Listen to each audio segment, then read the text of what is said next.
Many problems that human beings are suffering is simply because we have lost that awareness as to how to be in sync with the many forces. If you become in rhythm with life, you will also wake up somewhere after 3 a.m. At that time, if you sit up and do whatever process you have been initiated for, it will bear maximum fruit.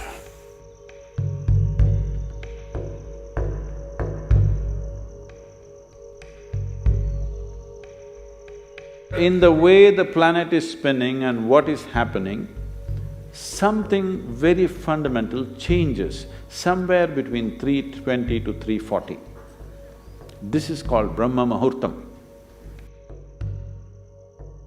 This is relevant only up to 33 degrees latitude.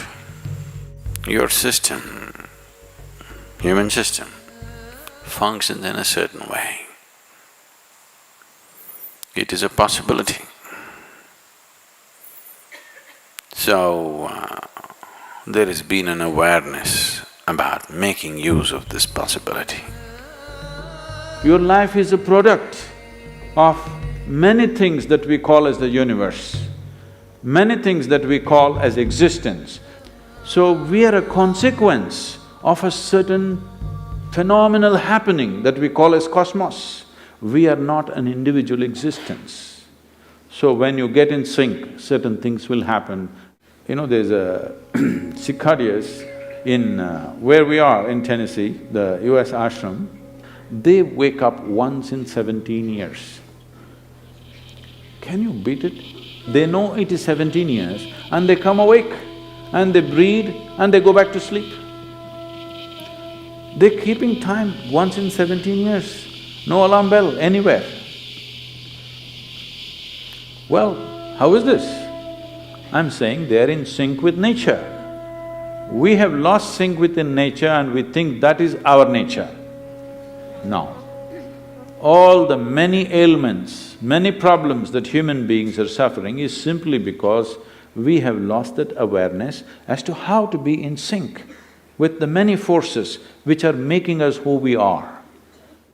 So yoga is to bring that sync so that you are in rhythm with life. If you become in rhythm with life, you will also wake up somewhere just after 3 a.m.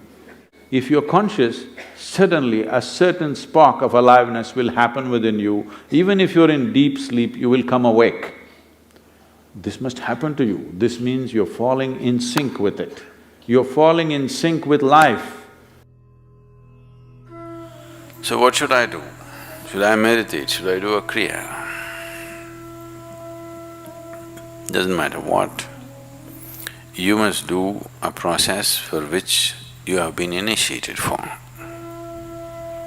Because initiation means you were not just taught a practice, it was introduced into your system, it was implanted in your system.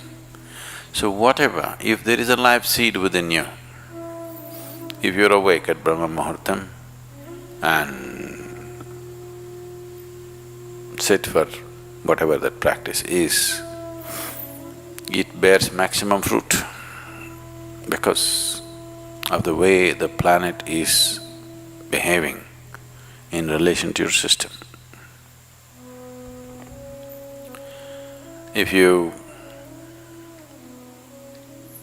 become aware in a certain way, a certain level of awareness is achieved within you, you will see, you will simply know when that time is.